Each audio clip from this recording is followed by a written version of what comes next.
CI నన్ను బట్టలు ఇప్పి కొట్టాడు. మళ్ళొక ఘటన, మళ్ళొక సిఐ. వరంగల్‌ల మరో ఘటన. ఇగో ఇక్కడ షాద్ నగర్‌లో మరొక ముందే షాద్ నగర్‌ల అక్కడ ఉన్నటువంటి పోలీసు ఇష్టం వచ్చినట్టు కొట్టిండని చెప్పి అది మరొక ముందే ఇక్కడ ఒక ఘటనట. రాష్ట్రంలో పోలీసుల దాష్టికాలు రోజు రోజుకు పెరుగుతున్నాయి.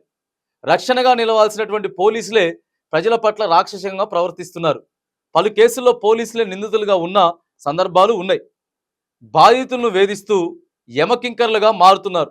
షాద్ నగర్లో దళిత మహిళను వేధించిన ఘటన మరొక ముందే రాష్ట్రంలో మరో బాధితుడు గొంతు విప్పాడు. వరంగల్ జిల్లా కాశీబుగ్గకు చెందిన గోలను రవిని తనను సిఐ మల్లయ్య బట్టలిప్పి కొట్టాడని ఆవేదన వ్యక్తం చేశారు. అంతేకాకుండా 2 లక్షలు ఇవ్వాలని చెప్పి ఇబ్బంది పెడుతున్నారని ఆరోపించారు.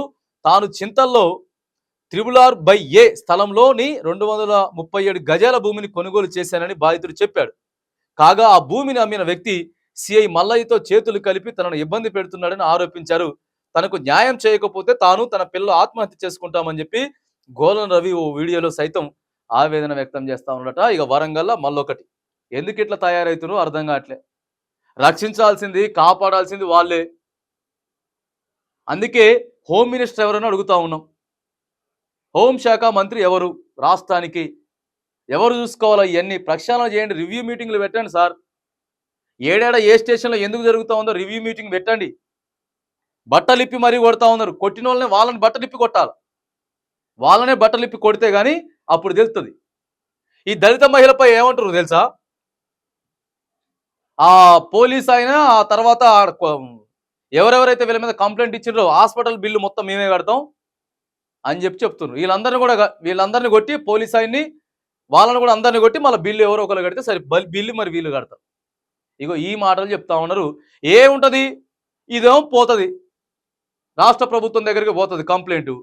ఏడుకోక్కడికి అటాచ్ చేస్తారు. 3-4 నెలలు ఆడు ఉంటాడు, ఆ ఆఫీసులో పని చేస్తాడు.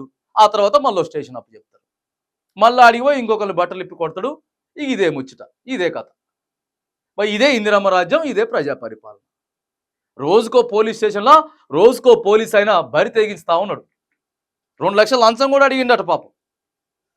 2 లక్షల లంచం అడిగిండట. నాకు న్యాయం చేయకపోతే ఇక నేను చచ్చిపోతే ఆత్మహత్య చేసుకొని చెప్తుండే. మరి రేవంత్ రెడ్డి గారు సమాధానం చెప్పాలి దీనికి. ఆయన చచ్చిపోయాక రేవంత్ రెడ్డి ఇంకెన్ని జరిగిన తర్వాత స్పందిస్తారు? మరి ఇంకా ఎన్ని జరిగిన తర్వాత స్పందిస్తారండి? అటాచ్లు చేసి సస్పెండ్ చేయండి అండి డ్యూటీ నుంచి వెళ్ళి. డ్యూటీ నుంచి మొత్తం సస్పెండ్ చేస్తే కానీ భయం రాదు. కాపాడాల్సిన పోలీసులు, ఫ్రెండ్లీగా వ్యవహరించాల్సిన పోలీసులు రోజు రోజుకి వాళ్ళ ఘటనలు ఎక్కువైపోతా ఉన్నాయి. మళ్ళొక ఘటన కూడా ఇలా జరిగింది. దీన్ని పూర్తిగా వ్యతిరేకిస్తా ఉన్నాం. పోలీసుల తీరు ఏదైతే ఉందో పూర్తిగా వ్యతిరేకిస్తా ఉన్నాం. రాష్ట్ర ప్రభుత్వం అధిష్టానం సీరియస్ అయి వీటి మీద యాక్షన్లు తీసుకోకపోతే మాత్రానికి ప్రజల ఆగ్రహానికి గురికాక తప్పదు. మళ్ళీ బంగ్లాదేశ్ అవుతుందా? ఆ పోలీసు అవుతుందా అండి? పోలీసుల వల్ల, పోలీస్ స్టేషన్ల వల్ల అవుతుందా? ప్రజలు ఒక్కసారి తిరగబడితే అవుతుందా? తిరగబడక ముందే చక్కదిద్దుకోవాల్సిన పరిస్థితులు ఉన్నాయి. రాష్ట్ర ప్రభుత్వం సీరియస్గా యాక్షన్ తీసుకోవాలి.